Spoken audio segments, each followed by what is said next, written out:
Hi there, my name is Portia Lori. Welcome to or welcome back to my YouTube channel, where today I'd like to first address the elephant in the room. Yes, I have changed my hair, and I also don't know how to feel about it. So if you are just as confused about it as me, it's okay, we'll get through this together. Today I'm not here to talk to you about my hair, however. Today I'm talking to you about something spooky. One of my favorite genres of movies is horror. When I was a little kid, I was super afraid of horror movies. My mom was obsessed with horror movies and paranormal and all things sci-fi. So I grew up very much watching these type of movies, but not enjoying them. Once I hit high school, horror movies became like a staple of things that you do when you're a teenager. Getting scared with your friends at a movie is pretty damn fun. So I started to kind of come around and I started to really enjoy these types of movies. Now, as more time has gone by, I don't really watch horror movies as much as I used to. I don't keep up with them as much, mostly because genuinely they don't really scare me anymore. But there's still this genre that I hold near and dear to my heart, and that is the teen horror movie genre. When you are a horror movie buff and you're watching a movie about teenagers dealing with some kind of horror. When you watch these movies enough, you notice that there is a specific order in which things happen, or they abide by a certain set of rules. There's a formula to it, a very simple formula. And I'd kind of like to dissect that with you today. So today I'm talking to you about teen horror movies and kind of how they're all exactly the same, but somehow they all still work. If you like talking about horror movies or movies in general, please do me a solid and drop a like on this video, then run over to that subscribe button and hit that bell next to it so you'll be notified every time I upload. Now, horror movies in general do kind of follow by a certain set of guidelines. I think you could watch any horror movies and most of these rules would probably apply. However, I feel like the teen horror movies, it's way more specific. It's way easier to see across the entire genre. I feel like any good teen horror movie usually starts with a great cold open kill scene. I feel like we can't move on with this video without addressing the cold open in Scream, because it's by far one of the best in cinematic history, in my personal opinion. You have to understand that the setup and when that movie came out, it was completely groundbreaking. If you don't already know or you've never seen Scream, let me just give you a little play-by-play. And yes, there are spoilers, but I mean, you've had like 20 years to watch this movie, so I don't feel bad, okay? You clicked on it, you saw the thumbnail. When the original Scream that came out in, I want to say 98, I will fix that in editing if that's wrong. All of the movies and marketing for Scream was promoting Drew Barrymore being in this movie. She was front and center in basically everything that you saw regarding this movie. Even me, when I was a kid and this was coming out, I was 8 years old, but I was a very big fan of Drew Barrymore. She had done Ever After. I saw some stuff when she was a kid, E.T. So I was a huge fan of Drew Barrymore. And the fact that she was going to be in a horror movie, even though that scared me, I was still crazy interested in seeing it.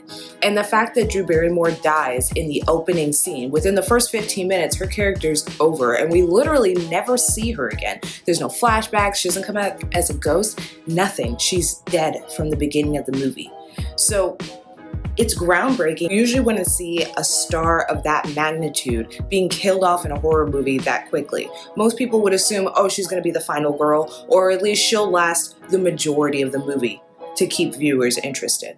But what was crazy is that they didn't follow those guidelines, those Hollywood contract behind the scenes guidelines. They completely eliminated that, which kind of turned the entire genre on its head. It changes how we're gonna make horror movies, or at least how we're gonna see horror movies going forward. Now, as an audience member, if I see a big name attached to a horror movie, my first assumption is that they're gonna survive. Now, while Scream had this incredibly groundbreaking opening scene, there's also a lot of really great cold opens across the genre. One of my favorites is I Know What You Did Last Summer. I feel like that cold open really sets the tone and the mood for the rest of the movie. It gives you a very well-rounded look at this friend group, and you can already see the hierarchy and the problems within these relationships right at the get-go. So once the kill happens and the movie starts getting going, we don't really need more backstory into these characters because we've kind of already gotten it. We have an idea of where they came from so that we can kind of figure out where they're going. I think that these cold opens tend to move the story forward a lot quicker just because you have a general idea of what's gonna Like, you already are intrigued by the first cut. I think another good example, which technically is not a teen horror movie because they're in college, but Urban Legend also has a great cold open where we're dealing with an urban legend right from the jump. And that story does ultimately connect all of our preceding characters, but that cold open sets the tone for this creepy and sinister mood, in my personal opinion. Although the twist at the end of that movie is kind of weird, but that's a whole nother topic. Now, to have a successful teen horror movie, you've got to have a great main cast. I think that that's what separates movies that we can look back on and we're like, wow, that movie still holds up, versus movies that are like, ugh, the chemistry's not really there. Now, I feel like horror is the least PC of all the genres, so you kind of had to let your guard down and realize you're probably gonna get offended by some of these characters and their actions and or what they're gonna say. However, you also know that they're gonna die. So it's kind of like, okay, well, I guess we'll take the bad because ultimately good will win in the end. You feel what I'm saying? But to have this great cast, you have to have a bunch of diverse personalities. And I feel like that's one thing that horror really, really dives into that maybe other genres need to work on or focus on more. However, they do tend to really focus on stereotypes of individuals as opposed to like layered people. But you kind of need a mix of all of these different personality types to have a good horror movie. That way, everyone in the audience can connect with at least somebody, right? I think that's kind of the idea. So you can really put yourself into the shoes of one of the characters, depending on which one you relate the most to. And that kind of gives you an idea of like how long you're gonna last in the movie. Now, I feel like depending on your personality type kind of tells you what type of death you're gonna have, whether it's really brutal or kind of lighthearted, but I'll get into that in a second. I really wanna focus a little bit of time talking about these personality types that we see so often in horror. So with the teen movie genre specifically, we are really dealing with, kids who aren't necessarily multi-layered yet. Like they're kind of, they're developing, obviously. It's kind of a coming of age movie wrapped within horror and death. Thank you, Sid, for that. This diverse personality type within a group of friends. Sid, stop moving. You look really cute, stop it. Personally, I think there are two horror movies that really nail this diverse personality group. In The Faculty, which I talked about briefly in my Stranger Things video, link over here and in the description down below. Talk about that movie in Stranger Things and kind of how the alien virus spreads and whatever. That doesn't matter at the moment.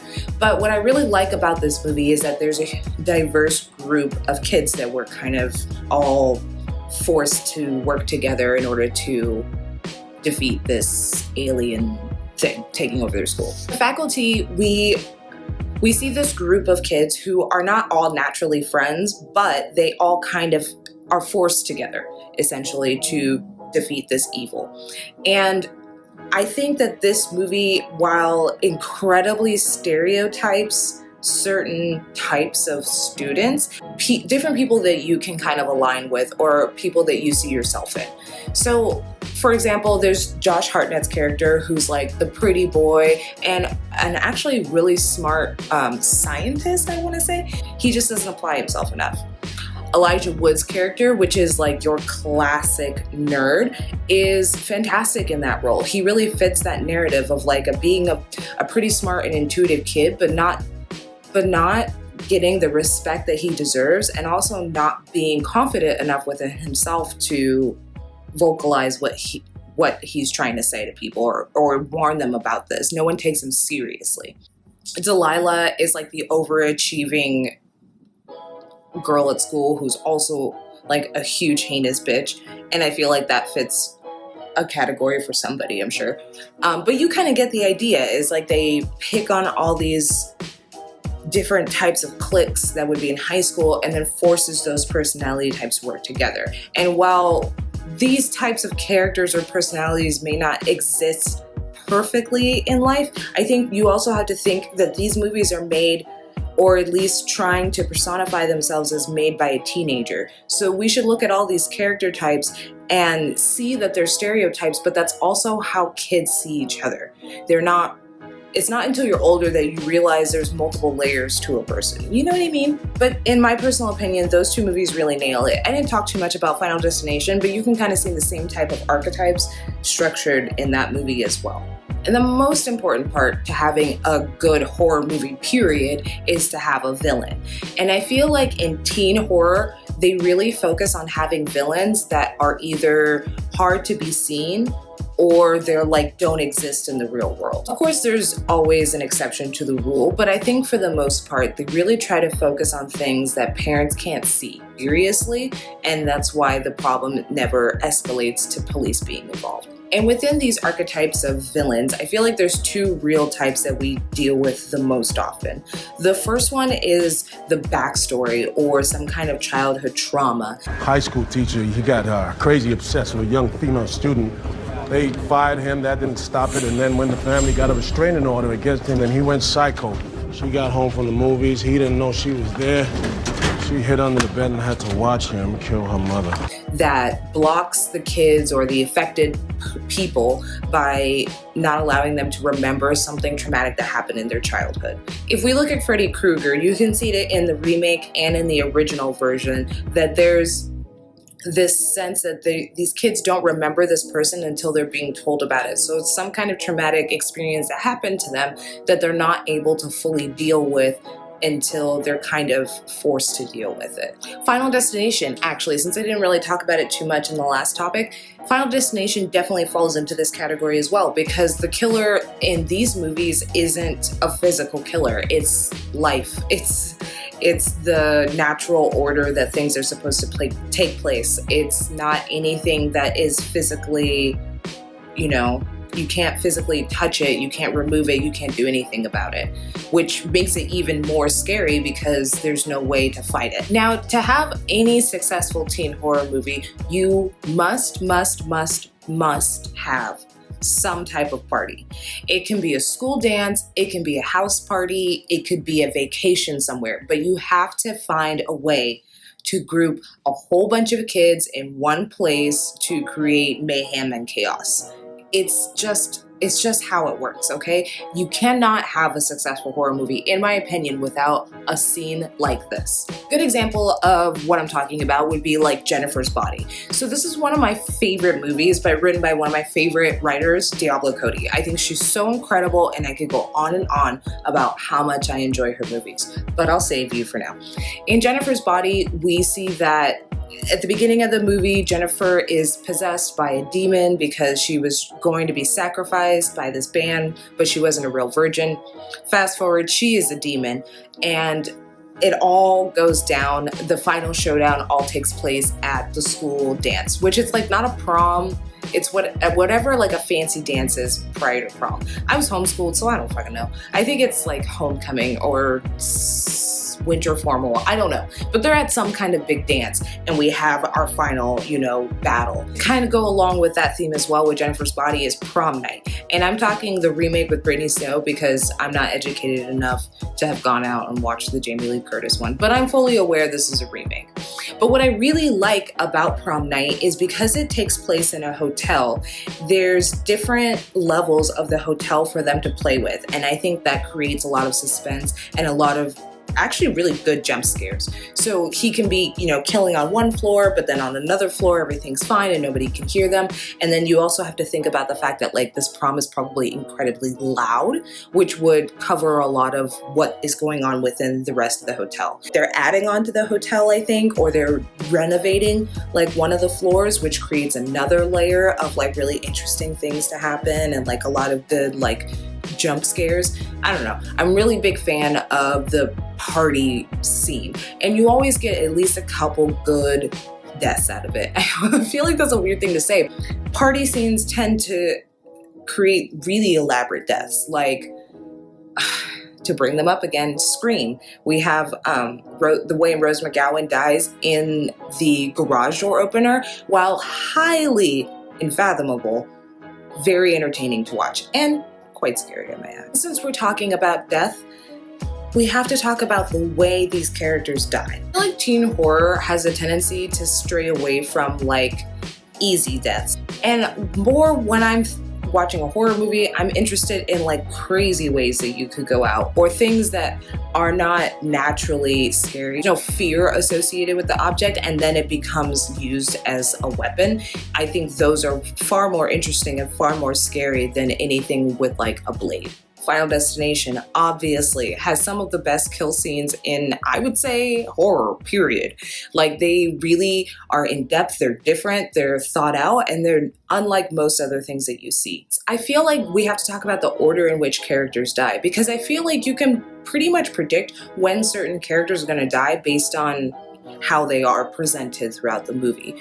So I feel like anyone who is the asshole, the douchebag, the womanizer, or manizer, they are definitely going to last longer in the movie than you would like them to. However, their death scene is probably going to be worth it. An unfortunate example of this, I think, is House of Wax. House of Wax was a movie that came out in the early 2000s, had Chad Michael Murray, Alicia Cuthbert, and Paris Hilton.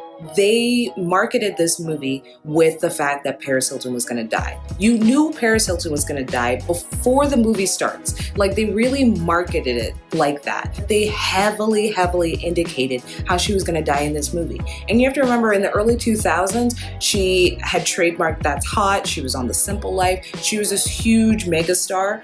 And people felt the same way about Paris Hilton that they feel about Kim Kardashian now. So they sold tickets essentially because she was gonna die. And I feel like they casted her to kind of be like the douchebag of the movie so that you would be super pumped when she died. But to me, it didn't play out that way because her character wasn't half bad.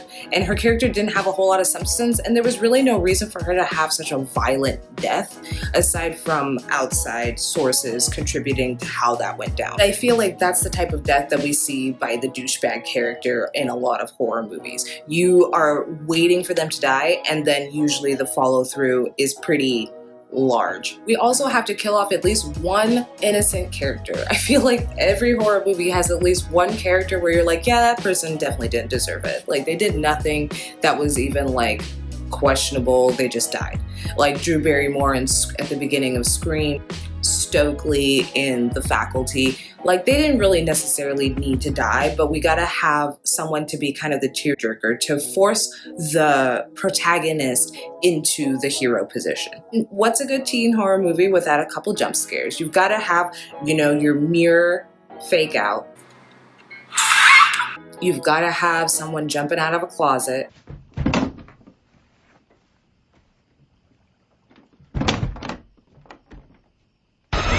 And you've got to open the fridge to some non-threatening person being there.